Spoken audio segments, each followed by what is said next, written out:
And welcome back to Beerfield Fantasy Football Shots. I am your host, @HotBFF, with 2 Ps, and we're here to talk some Week 3 studs and duds. So who performed, who didn't perform, what to expect from them going forward. As always, you can follow the show, Beerfield Fantasy Football. We're on iTunes, Google Play, Stitcher, wherever you want to find us. On Twitter, @BeerfieldFF. My Twitter handle is @HotBFF, with 2 Ps, HOPPBFF. We are recording these a little bit earlier than normal, earlier than we would due to some scheduling conflicts, so I apologize for the sunlight behind me. We'll be working on getting some more aesthetically pleasing studio decor coming up here as we do more video work. So again, I apologize for the weird lighting, and let's get into some studs and duds.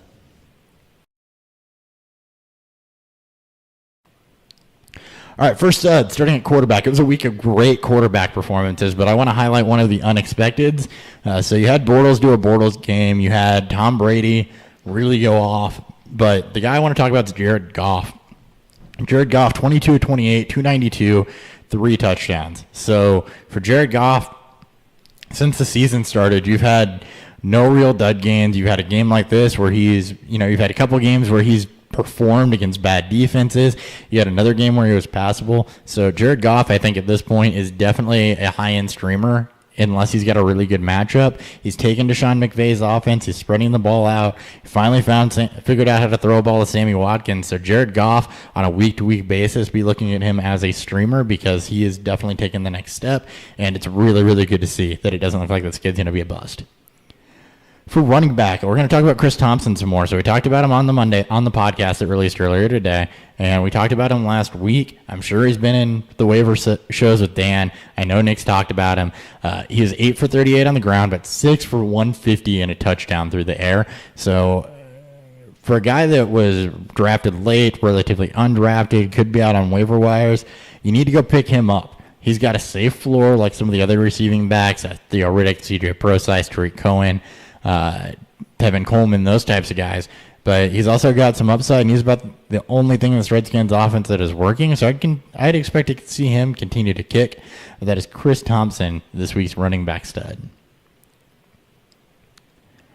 At wide receiver, we've got Sterling Shepard, who went 7 for 33 and a touchdown on 10 targets. This is kind of what we expected to see out of the Giants offense. Now that Odell's back on the field, they're slinging the ball around. They still lack a running game, so they're going to struggle against defenses with a good pass rush or a good secondary because they're still having offensive line woes. But the Eagles do have a good pass rush, but because they have their receivers back, they're able to spread the ball out, and Sterling Shepard really took advantage of that. He had 10 targets, just like Odell, just like Marshall did.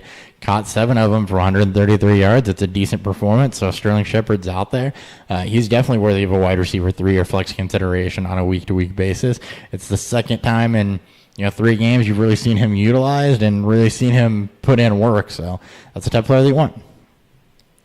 Tight end, and somebody I don't expect to continue being fantasy relevant, but you got to pay attention to it. Mercedes Lewis had 3 touchdowns on 4 receptions coming from Blake Bortles.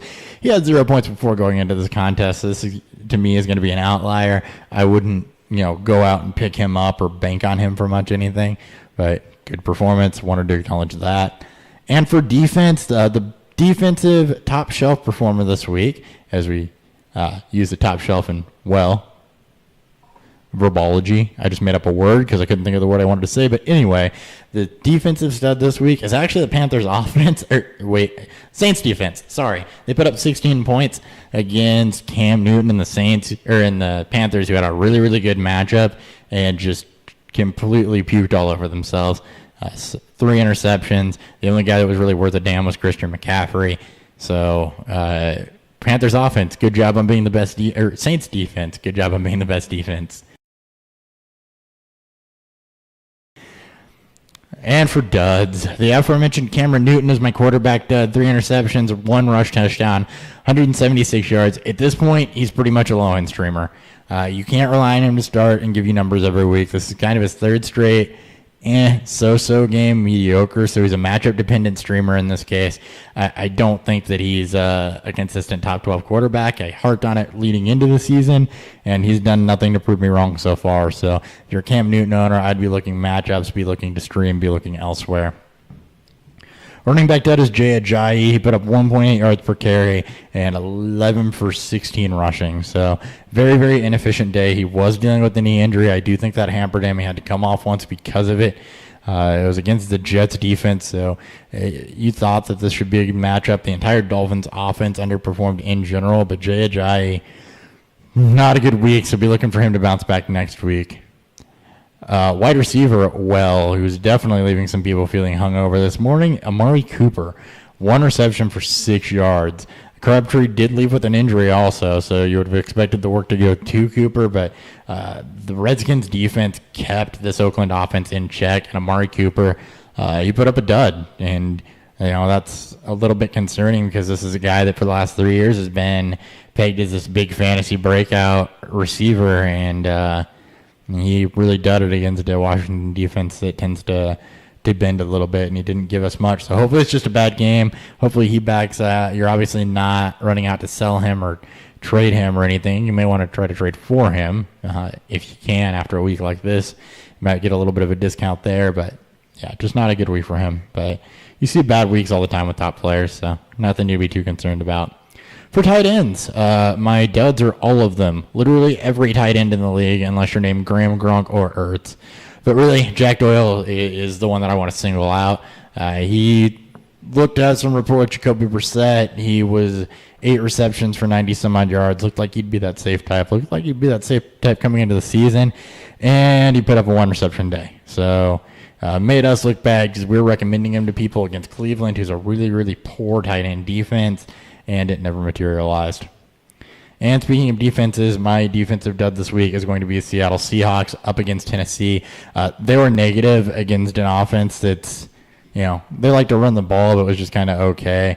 You'd expect, for a defense that you're drafting before the last round that you're not streaming, you expect better performances from them week in and week out. And at this point, I think that Seattle is matchup dependent, especially given their struggles against the run. Secondary is still good. You still want to shy away from passing offenses again to them, but the pass rush looks like it's not getting there, and they're not really generating the turnovers you would come to expect from them or holding teams because they can be ran on at this point.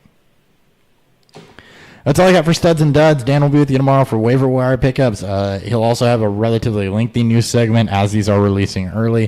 Thank you for tuning in. Please subscribe to the YouTube channel. Let us know what you think. Again, I apologize for the weird glare behind me. We'll get that taken care of here in the weeks to come as far as, better studio space, more aesthetically pleasing stuff. So it doesn't really, I'm just sitting in a bedroom.